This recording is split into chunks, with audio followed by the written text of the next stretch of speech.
Fala aí, pessoal que acompanha o canal A Grande Verdade. Estamos aqui mais uma vez reunidos para tratar de assuntos importantes. Estamos na semana mais importante da história do Brasil, porque é a semana decisiva, a reta final das eleições. Finalmente essas eleições vão acabar. Espero, né? Se ninguém inventar nada, nenhuma intercorrência até domingo, a previsão é que essas eleições acabem no domingo e a definição de quem é que vai ser o próximo presidente, se continua Bolsonaro, se volta Lula. E a gente está aqui reunido mais uma vez. Estou aqui com meu queridíssimo amigo, sou fã desse cara, Paulo Cruz, professor Paulo Cruz. Tudo bem, Paulo Cruz? Pô, tudo bem, melhor agora, te revendo, né? Depois de tanto. A gente conversa todo dia e tal, mas a gente se vê muito pouco, né? É Quase verdade. nunca, para dizer a verdade. É Então uma falha nossa. A gente trabalha é, muito e não se encontra pessoalmente, né? e esse negócio de WhatsApp, rede social e tal, é isso, né? Ele aproxima, mas também afasta, porque tem a impressão que a gente tá perto, mas não tá não, tá longe. É verdade. Então, É mas é um verdade. prazer te ver e estar aqui mais uma vez fazendo o nosso queridíssimo A Grande Verdade, né? Tamo junto, meu velho. Nós vamos falar também com a vereadora de Goiânia, a Ava Santiago. E o papo vai ser a religião e política. Ava Santiago, você nos ouve? Alô, Ava Santiago? Tá nos ouvindo? Oi, deixa eu explicar a minha situação. Eu estou fazendo a live do meu quarto de porta fechada, porque eu tenho um filho de 3 anos que acabou de ganhar uma bateria e não tem como eu fazer em outro lugar, Ah, tá? Esse Aí, é o meu problema. Por isso que nós explicado. estamos passando por esse perrengue, mas será resolvido. Nós não, estamos olha, ajustando. bom. Ai, ai, Você ouve bem a gente, Ava? Então tá bom. 100%. Eu sou o Aldrin, aqui no canto aqui tá o Paulo Cruz, não sei se você conhece ele. Sim. Paulo Tudo Cruz é bom? um Prazer. professor, influenciador, famosíssimo, tem um Twitter bombado, Chique. mas vocês têm muitas coisas em comum. Não só o fato de serem ambos evangélicos, vocês têm posicionamentos bastante fortes a respeito do que está acontecendo nesse momento, e por isso que eu pedi muito para falar com você e com o Paulo. Estou muito assustado com esse negócio da religião na campanha eleitoral. Ava, você também, né? Paulo Cruz também tem falado bastante sobre isso. E aí teve o episódio recente aí da Damares Alves, ex-ministra da Família, Direitos Humanos e da Mulher, quando ela fez aquele comentário grotesco, né? Aquele depoimento grotesco ali num culto, falando da explosão de casos de mutilação envolvendo bebês, crianças, enfim, todo mundo lembra o que ela falou, aquela coisa horrorosa. E aí, conversando com meu amigo Paulo Cruz, no nosso grupo de WhatsApp, ele me fala o seguinte, cara, isso já acontece há muito tempo. Esse tipo de coisa já é dito em cultos há muito tempo. Você está por fora, Aldrin. E eu fiquei assustado. Aí você também falou algo parecido, Ava, nos seus comentários, no seu Twitter e numa recente entrevista que você deu na Globo News. E aí eu pedi para falar com vocês dois, porque eu não sou evangélico, não tinha noção de que isso já estava Sim. nesse pé. Então eu queria saber de vocês, o que está acontecendo nos cultos evangélicos envolvendo esse clima eleitoral, essa campanha eleitoral que mais parece uma guerra santa. Olha, eu acredito que infelizmente, essa expressão sequestro, ela se aplica por causa da beligerância. É um método, né? O que é o sequestro, né? Se a gente fosse tentar fazer uma análise linguística, é um roubo do que você é, né? Tomar de você o que você é. E, nesse momento, a gente não pode mais dizer que é evangélico, porque a gente não vota no Bolsonaro. E as pessoas têm atentado cada vez mais, e aí eu digo que a minha fé, a minha experiência de fé, ela define tudo que eu sou. Então, se eu não sou isso, eu não sou nada, eu não sou ninguém. Eu não tenho território, eu não tenho ponto de partida, eu não tenho visão de mundo, porque tudo que eu construí na minha experiência nesse mundo passa pela minha visão de fé, pela forma como o evangelho opera a minha mente, a minha vida. Então, se isso não me pertence, nada me pertence. E é por isso que é tão violento com a gente que está na igreja, tendo que ouvir isso diariamente de pessoas. E aí é uma coisa que eu tenho dito, eles dizem que o Lula vai fechar as igrejas, mas quem está fechando as igrejas é o Bolsonaro, né? Porque a igreja é a comunhão entre irmãos.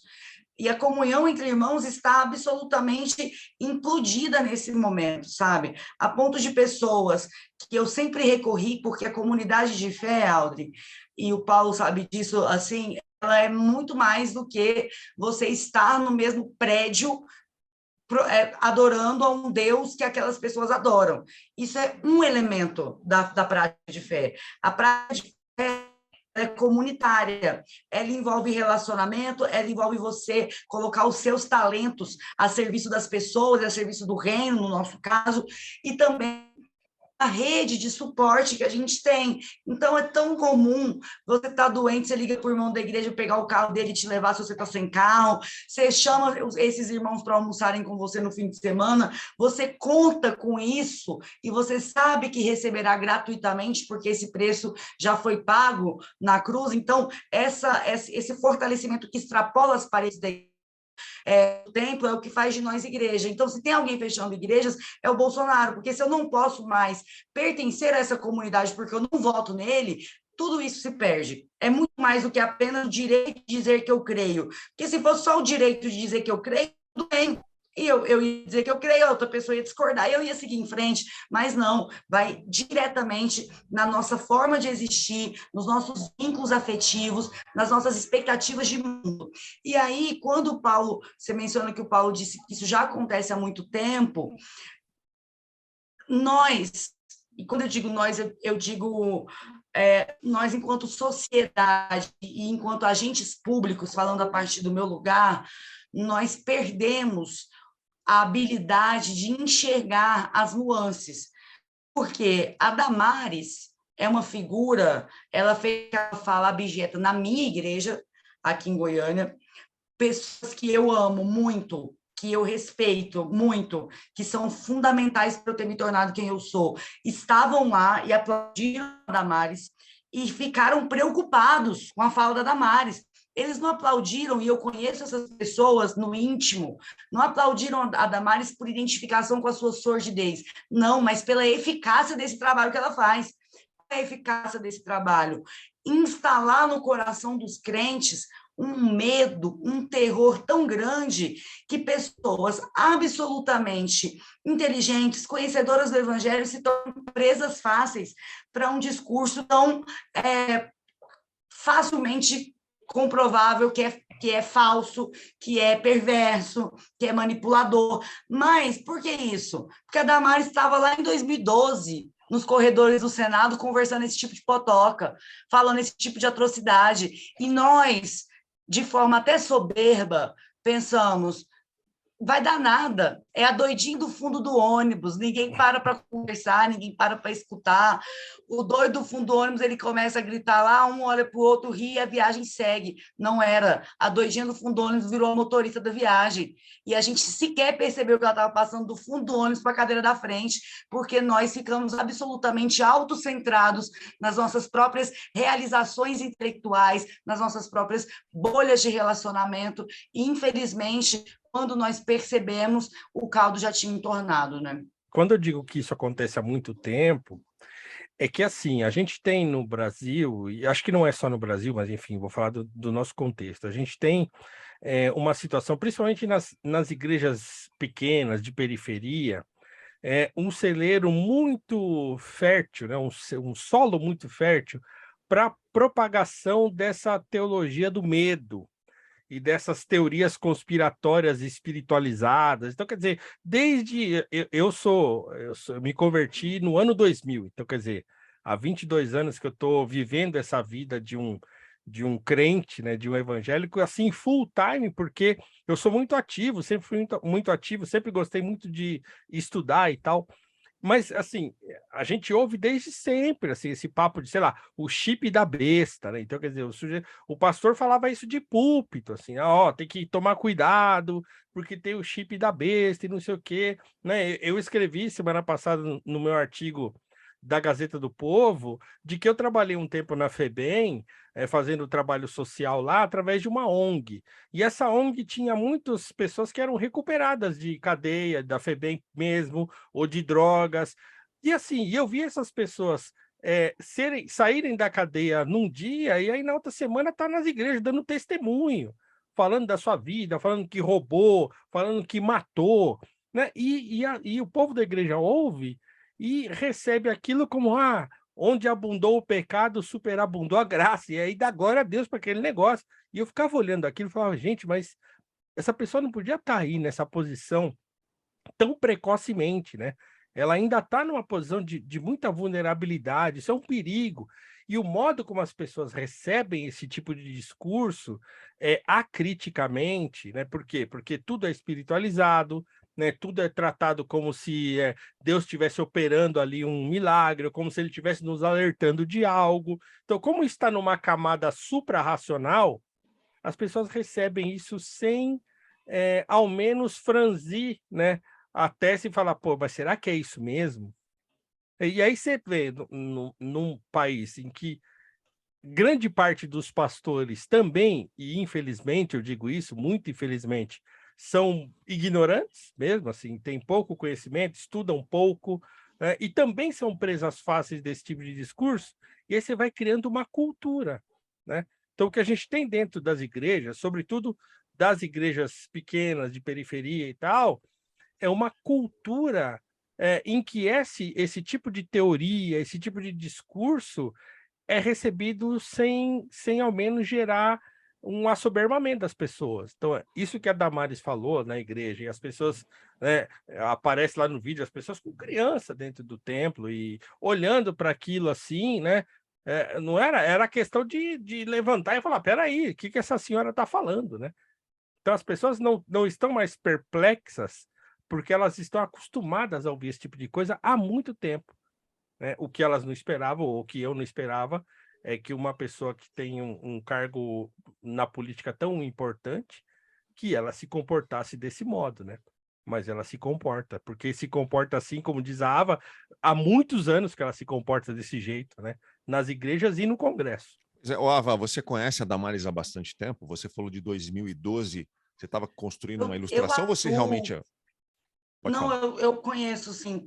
É porque eu atuo com política pública de juventudes e infâncias há muitos anos. Eu sou socióloga, eu sou pesquisadora de vulnerabilidades juvenis, muito antes de me tornar vereadora, e eu fui presidenta do Conselho Estadual de Juventude em 2015. Então, assim, nessa quadra da história, que compreende-se ali a briga pelo Estatuto da Juventude, depois a discussão da redução da maioridade penal, tudo isso eu ia para Brasília com muita frequência, até porque eu era bem mais jovem, tinha bem mais tempo e não tinha um filho. Então, eu podia me Não dedicar tinha um filho integralmente. baterista, né? Não Um tinha um filho baterista que baterista com está 3 tocando anos. ali. Exatamente. Então, eu tinha bem mais tempo para me dedicar e para articular essa agenda pública, porque as pessoas... É até interessante abrir esse parêntese, que quando um marco legal que a gente considera importante, ele chega a ser aprovado, existe fora do esforço parlamentar uma gama infinita de pessoas construindo essa agenda, solidificando essa agenda, para que ela vire papo de Congresso e depois chegue a virar uma legislação. É o caso especificamente aqui, eu me refiro ao Estatuto da Juventude, mas do outro lado também acontece. Para estar na boca da Damares, para estar na boca do presidente, para ser uma discussão nos corredores do Congresso, antes também foi fermentada uma massa capaz de dar corpo para isso. Ai de quem pensa que a Damares é doida, que ela está falando algo que ela não trabalhou com antecedência, porque isso que o Paulo traz é muito interessante do ponto de vista de que as pessoas estavam com as suas mentes preparadas para receber um conteúdo de tamanha barbaridade e não se chocar. Mas eu quero trazer um elemento que isso estava mudando, né? Eu me lembro, eu sou evangélica desde que eu nasci, eu acabei de fazer 33 anos, fiz na semana passada, eu sou filha de pastor, irmã, prima, sobrinha de pastor por parte de pai e mãe da Assembleia de Deus, e todos nesse perfil de simplicidade, mulheres e homens muito inteligentes, muito sábios, porém pouco letrados, porque esse é o perfil da Assembleia de Deus no Brasil, né? Uma igreja majoritariamente periférica, né? Então, a minha mãe mesmo, que é uma missionária da Assembleia de Deus brilhante, ela viveu o trabalho análogo à escravidão dos 7 anos de idade até os 10, depois empregada doméstica até os 20, depois ela aprendeu a ler em casa para estudar teologia. Então, assim, esse é o retrato, sabe? E aí, nas nossas igrejas, era muito comum a gente receber esses pregadores que vinham com testemunhos mirabolantes. E aí eles misturavam.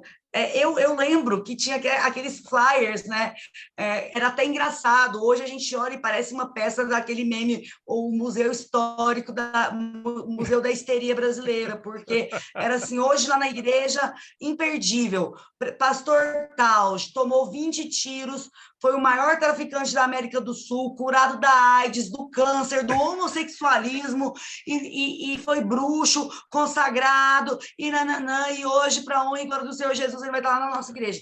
E a gente ia com o olho desse tamanho, assim, meu Deus, ele tomou, ele teve câncer, AIDS, tudo. Jesus, amado, ele foi curado, vou lá. Então, a gente flexibilizou os parâmetros de credibilidade ao absurdo, de tal modo que o absurdo se institucionalizou entre nós sem que a gente tivesse percebido.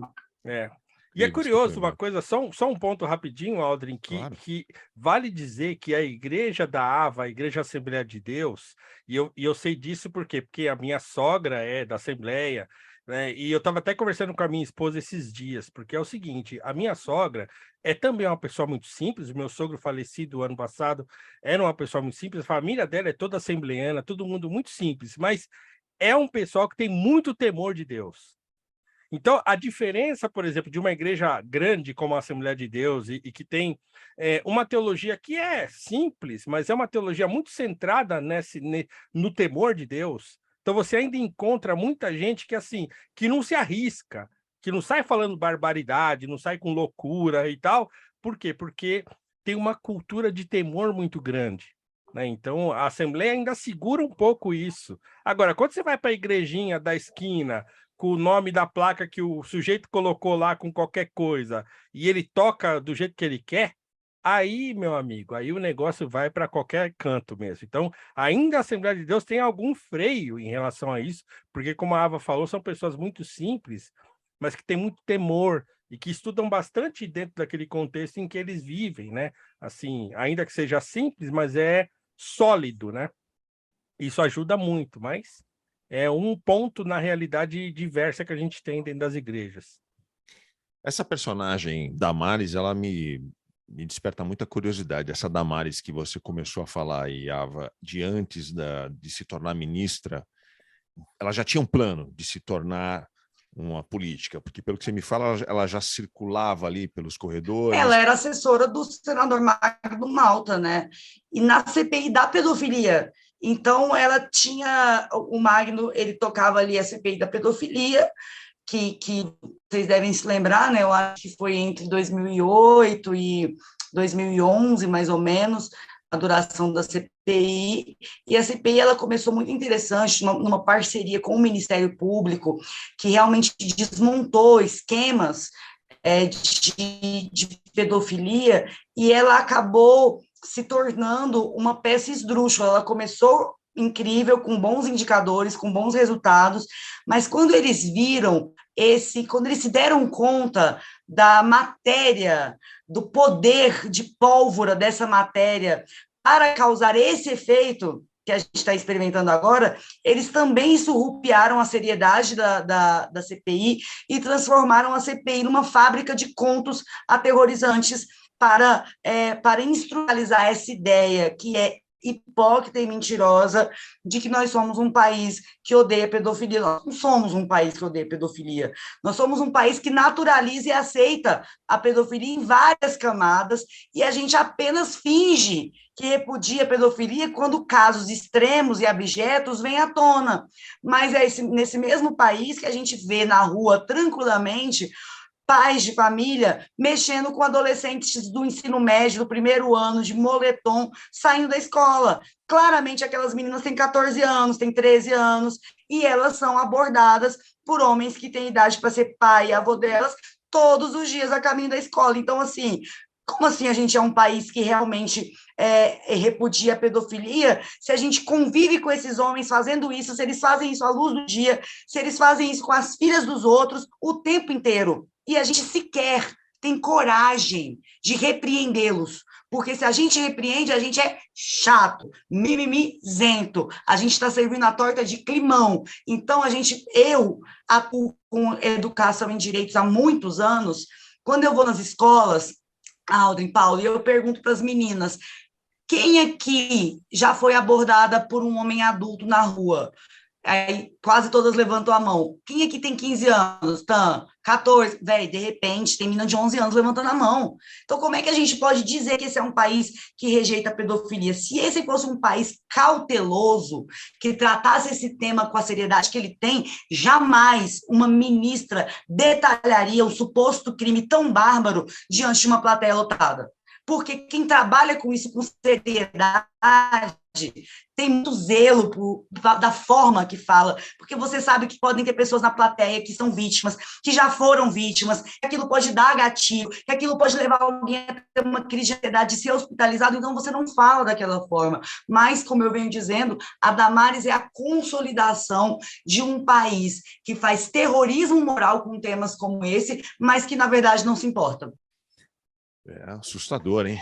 E como é que resolve isso, hein? Vou perguntar para vocês dois.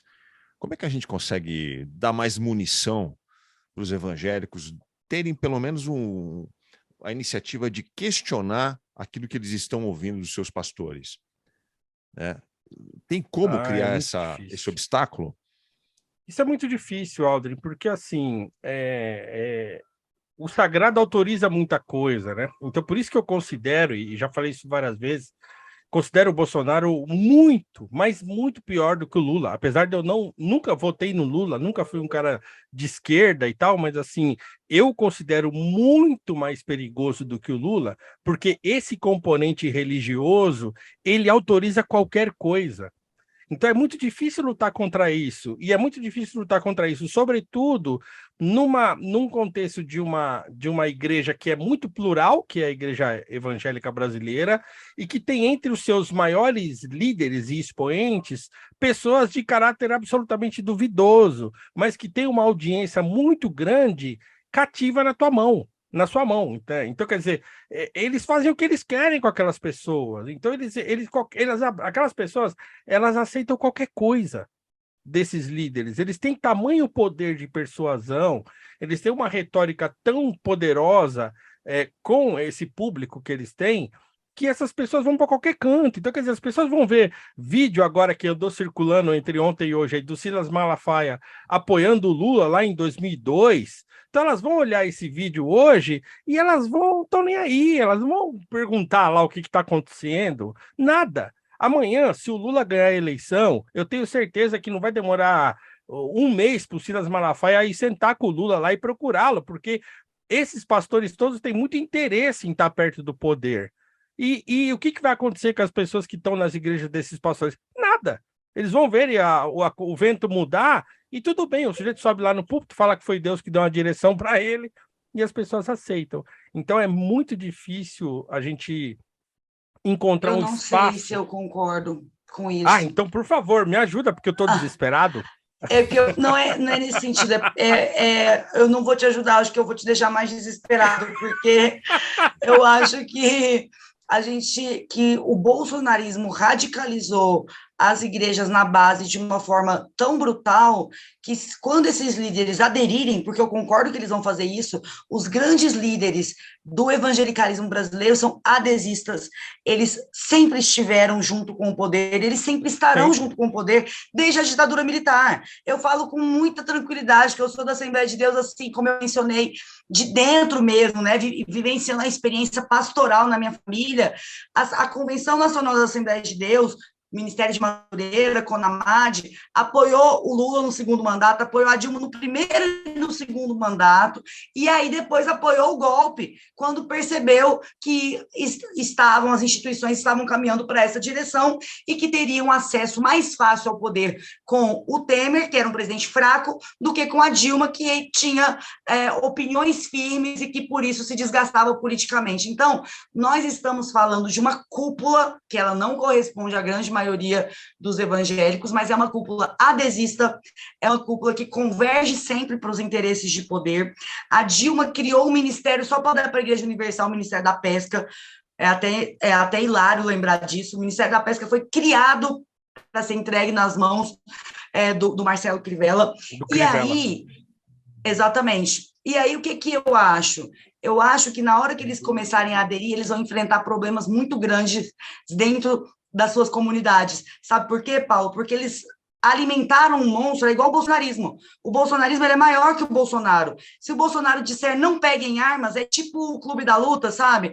Se o Bolsonaro disser não peguem armas, não me defendam, pelo amor de Deus, eles ainda assim vão querer dobrar a aposta. Eu vejo que isso está acontecendo, infelizmente, nas nossas comunidades de fé, e se um desses pastores, na hora que ele precisar aderir, porque ele precisa estar no poder, porque o Silas Malafaia, por exemplo, se tornou multimilionário durante os governos do PT em concessões públicas, e agora fala de perseguição das igrejas, mas rádio e TV é concessão pública, ele virou, esse império que ele virou foi durante os governos do PT, esse cara vai ter que aderir, porque ele precisa disso para ser milionário.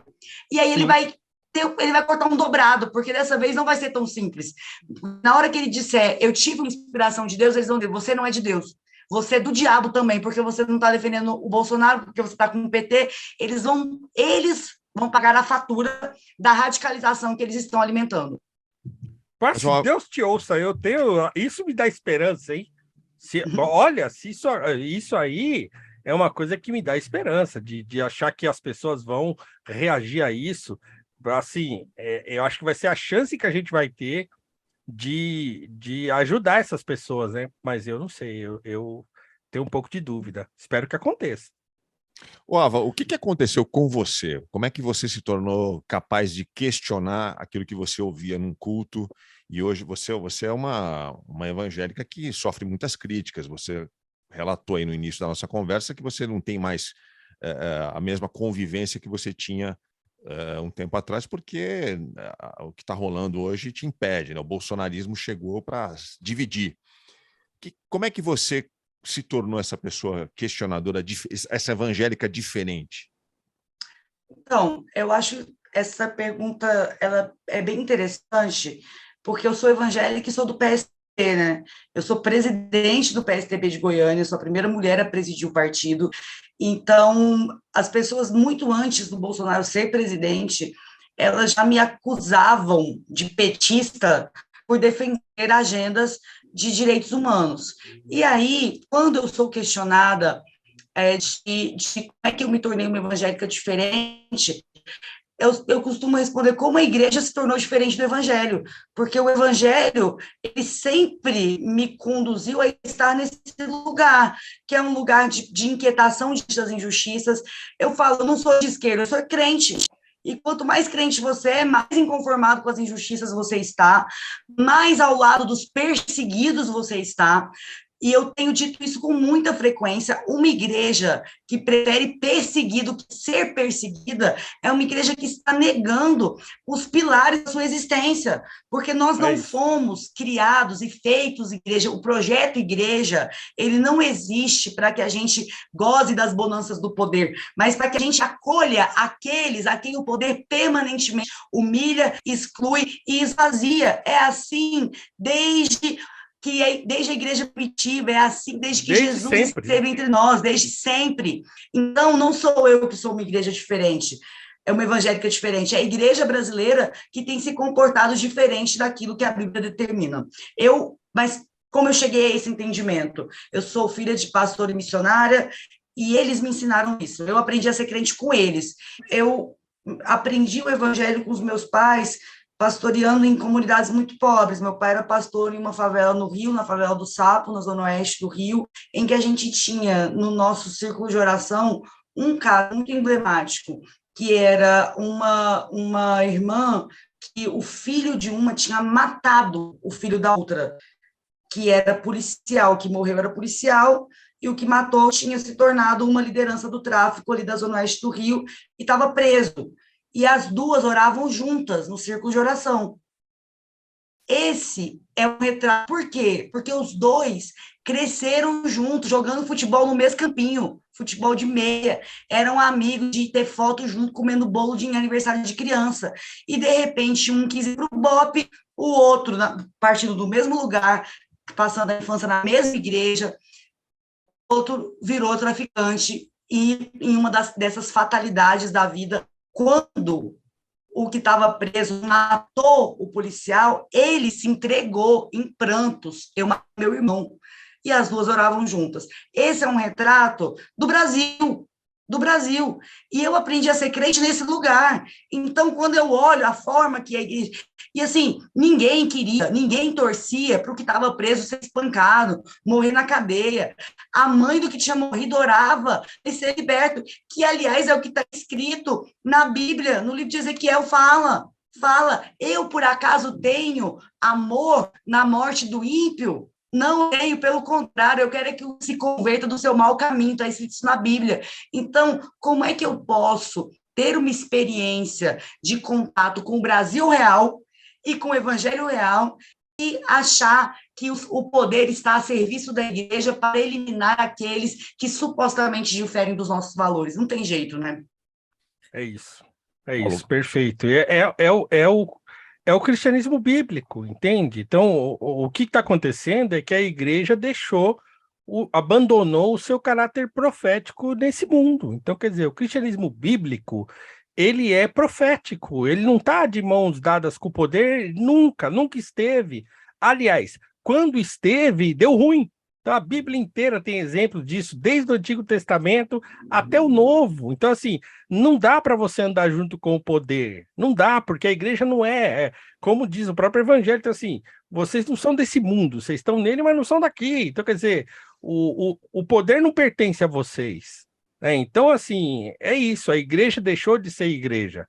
Então, não é que a gente é o crente diferente, a igreja que está diferente daquilo que é o evangelho, né? Então é muito difícil.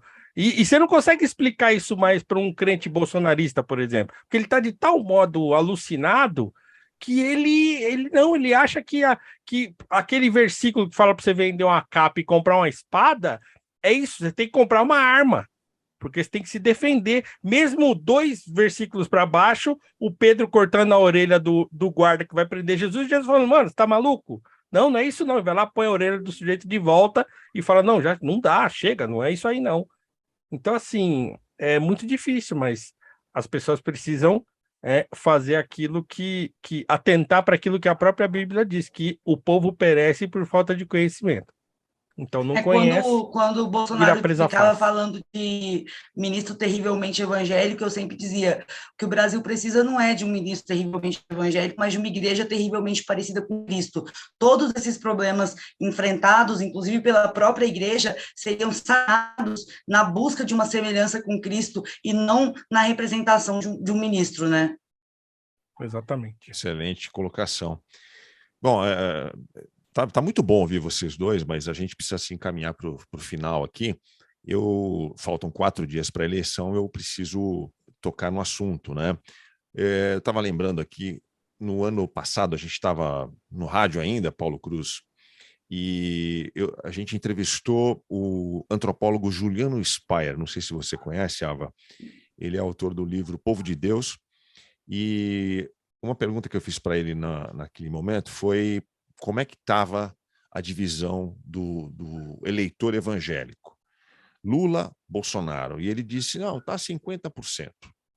Ele falou, 50-50. Isso foi em outubro do ano passado, novembro do ano passado. Eu confesso que eu ouvi aquilo e falei, será? Não vou discutir, né? O cara é especialista, tal. Estudou, ficou não sei quanto tempo estudando os evangélicos, apesar de não ser um evangélico. E aí que o primeiro turno veio aí, mostrou, né, já foram apresentados vários mapas aí que mostraram um número muito diferente, né? na casa de 60%, 70% dos evangélicos votando com Bolsonaro. Eu queria perguntar para vocês se, na opinião de vocês, mudou alguma coisa nesse segundo turno? É esse patamar? Vai ser isso de novo no segundo turno? Ou a coisa aumentou? E vou falar por que eu estou perguntando se ela aumentou? Porque a informação que eu tenho das campanhas, eu conheço pessoas, profissionais de comunicação que estão trabalhando nas duas campanhas, foi intensificado o trabalho envolvendo o público evangélico no interior do Brasil, né? A campanha do Bolsonaro investiu muito nisso e todos os discursos que foram feitos pró-Bolsonaro para o primeiro turno foram potencializados agora nesse segundo turno. Vocês estão sabendo disso? Vocês já sentiram isso? Isso vai ter um efeito nas urnas? Qual é a opinião de vocês? Vai ter mais evangélico votando no Bolsonaro? Resumindo a isso. Não, eu acho que não. Votando do Bolsonaro, eu acho que não. Talvez aconteça alguma coisa de ter evangélicos votando no Lula, mas eu acho que aumentar o número de evangélicos que votam no Bolsonaro, eu não acredito. E você, Aba, você tem outra percepção aí? Eu acho que a leitura do Juliano não estava equivocada na época, porque houve uma mudança no perfil do eleitorado nesse último ano. Eu digo isso porque, no início do governo Bolsonaro, houve uma insatisfação por parte da liderança evangélica com ele, especialmente nesse debate de armas.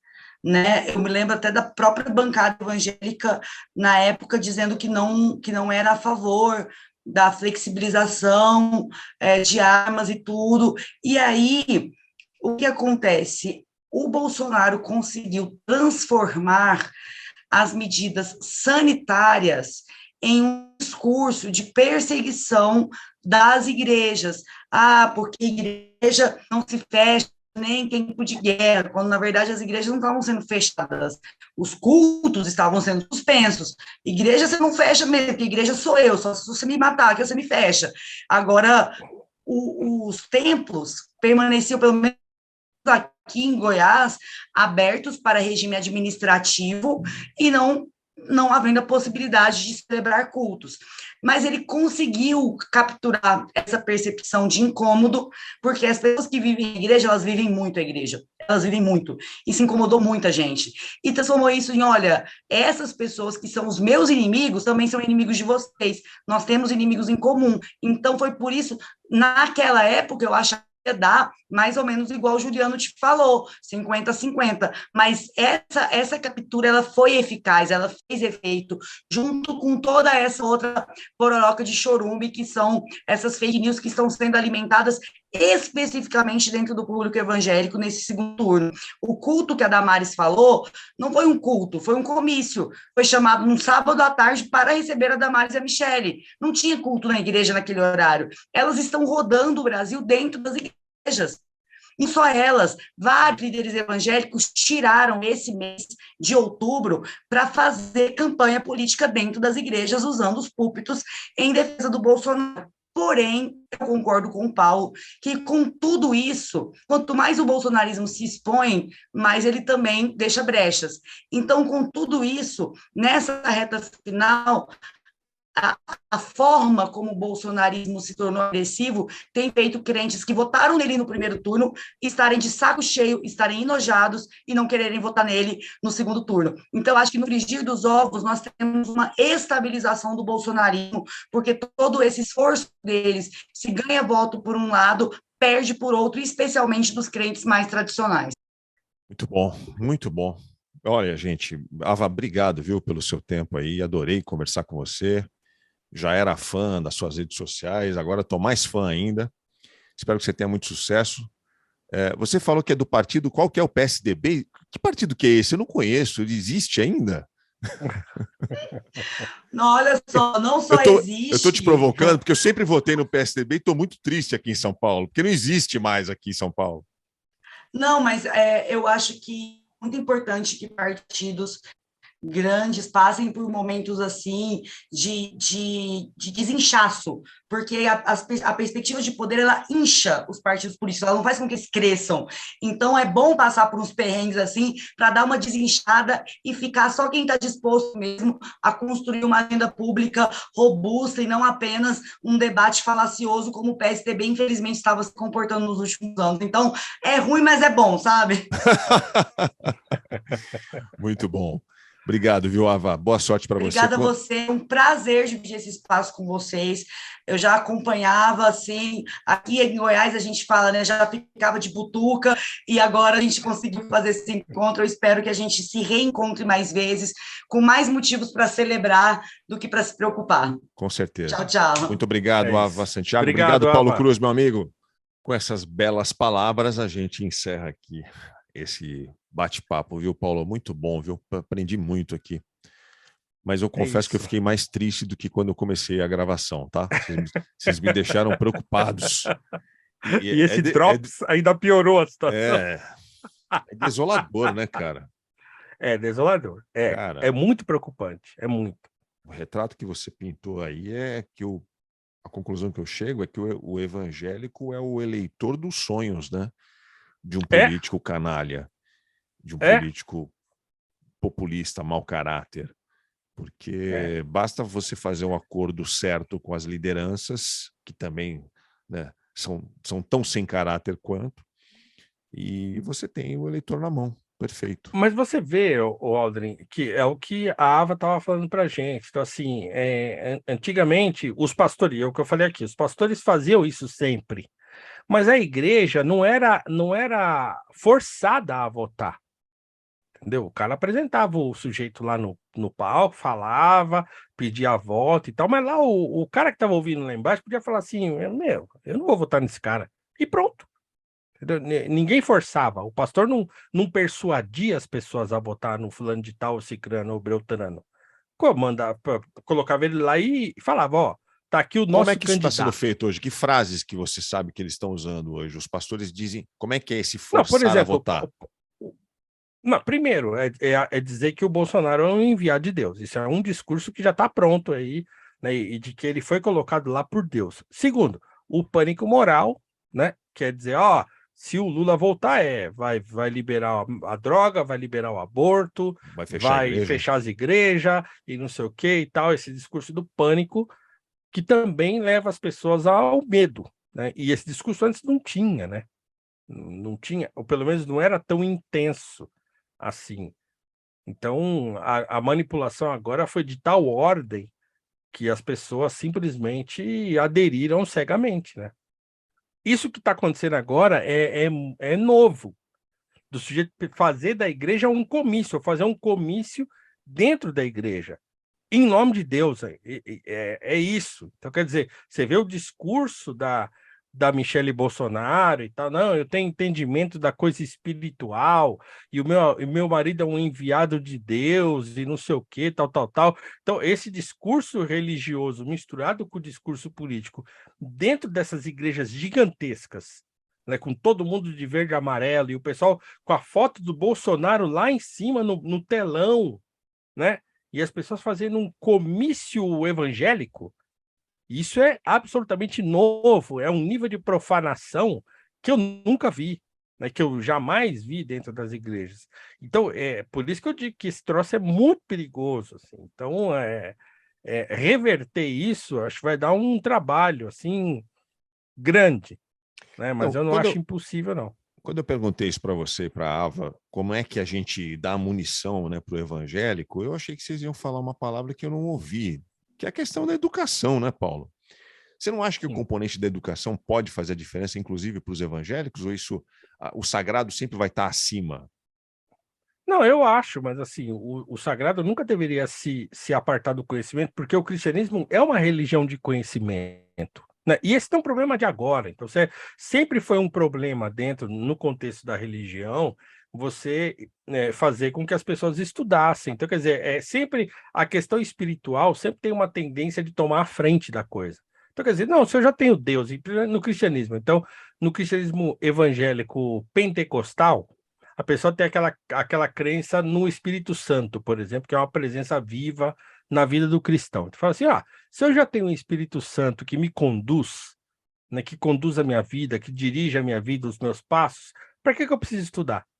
O discurso de muita igreja sempre foi, inclusive na Assembleia de Deus também foi assim durante muito tempo, assim, era aquela advertência que tem no Evangelho, que é também você tirar um versículo de contexto, que é a letra mata e o espírito vivifica. Então, eu sempre batalhei muito dentro das igrejas, desde que me converti, tentando fazer com que as pessoas estudassem. Então, não, tem que estudar, não é só vir aqui e orar a Deus e achar que Deus está conduzindo sua vida como se ele fosse uma marionete do Espírito Santo de Deus. Não. Né? Então, o cristianismo sempre foi uma religião de conhecimento. Tem um arcabouço de conhecimento que é gigantesco e profundo. Então, eu sempre falo que, como eu sou evangélico, então eu tenho lá um pé na reforma protestante, tá? Então você encontra lá, por exemplo, o Lutero se debatendo com isso, né? Mesmo ele advogando que os textos bíblicos deveriam ser traduzidos para que a população em geral tivesse acesso ao texto, né? Depois ele percebe que as pessoas, por exemplo, que não queriam mais ir para a escola estudar, porque estudar era para ser padre, já que não vai ter mais padre, que todo mundo está virando crente, não precisa mais ter padre, então não vou mais estudar. Ele fala, não, peraí. Então ele faz 2 sermões, inclusive incentivando as pessoas para que elas mandassem os filhos para a escola para estudar.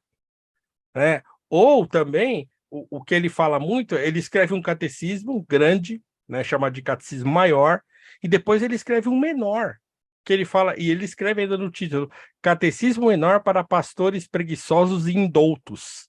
Ele fala, então ele começa a falar, ele faz uma introdução, vocês têm preguiça de estudar. Tá bom, então pega esse aqui, que é o menorzinho, curtinho, mas tem o básico aqui para vocês saberem. Sempre foi um desafio o estudo e o ensino dentro das igrejas. E é claro, para você ensinar um negócio tão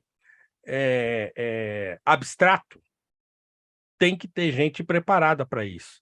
E é muito difícil a gente ter gente bem preparada para isso, com uma cultura um pouco mais aberta, mais vasta, né, que entende melhor o ambiente cultural fora daquele ambiente controlado da igreja. Então, já era ruim, né, e sempre foi muito precário. E não é à toa que a gente está vendo isso acontecer agora. Isso é fruto de ignorância mesmo.